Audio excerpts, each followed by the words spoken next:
যদি না জানি, না শুনি, না বুঝি, তাহলে আমাদের কি হয়ে যাবে, অনেক কিছু ভুল হয়ে যাবে, আমরা ঈমান হারা হয়ে যাব, আমরা ভুল পথে পরিচালিত হব।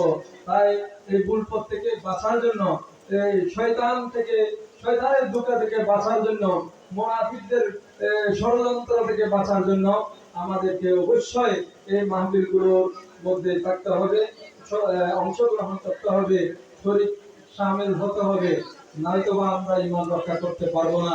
তাই আহলে বাইতের প্রতি যে মোহাব্বত আমরা দেখিয়েছি, এটা আল্লাহ রাসূলের হাদিসের অনুসরণ। আল্লাহ রাসূল বলেছেন, আমি তোমাদের কাছে দুইটা বস্তু রেখে যাচ্ছি, যতক্ষণ পর্যন্ত এই দুইটা বস্তু মুসলমান ধারণ করবে, ওই মুসলমান কখনো পথভ্রষ্ট হবে না। তার মধ্যে একটা হলো কোরআনে কারীম, আল্লাহর কিতাব কোরআনে কারীম, কোরআনে আযীম, আর আরেকটা হলো আল্লাহর রাসূলের আওলাদগণ।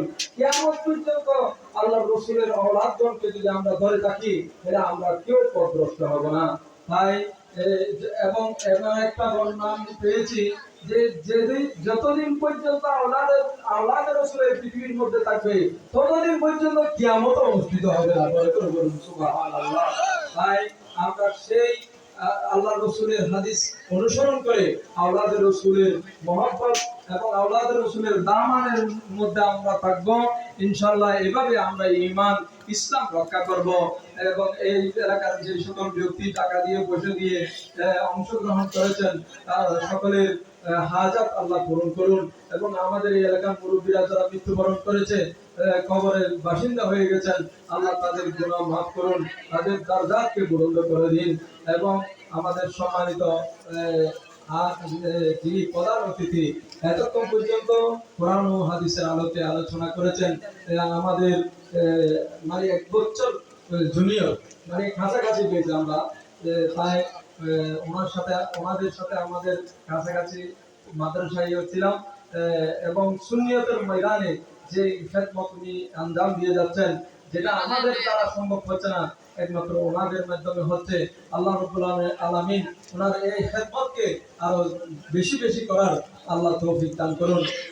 মাওলানা মানে সরওয়ার কামাল হুজুরকে আল্লাহ হায়াত দারাজ করুন, এলমের মধ্যে আমলের মধ্যে আরো তরক্কি দান করুন, আমিন।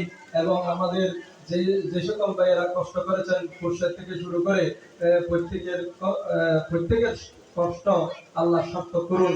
এবং আগামীতে আমাদের পরবর্তী প্রজন্মরা যেন এটা ধরে রাখতে পারে, মানে একের পর এক সময় খুরশেদ থাকবে না, খুরশেদের স্থানে আরেকজনকে আসতে হবে। তাই সেভাবে আন্তরিকতা দেখানোর জন্য, এগিয়ে আসার জন্য আমি সকলকে উদাত্ত আহ্বান জানাচ্ছি। আমাদের এলাকার প্রত্যেক পরিবারের ছেলে মেয়েরা যেন আগামী আহলে সুন্নাতের উপর থাকেন, সেটা আল্লাহর কাছে আমরা দোয়া করব। এই পর্যায়ে আমাকে যে দায়িত্ব দিয়েছেন আমাদের প্রধান অতিথি মেহমানে আলা, আমি এটা ওনাকে সুপর্দ করলাম। উনি মেহমান, উনি দোয়া করলে আল্লাহ আমাদের দোয়া কবুল করবেন, আমরা আমিন বলবো। সবাই আন্তরিকতার সাথে দোয়াতে শরীক হন।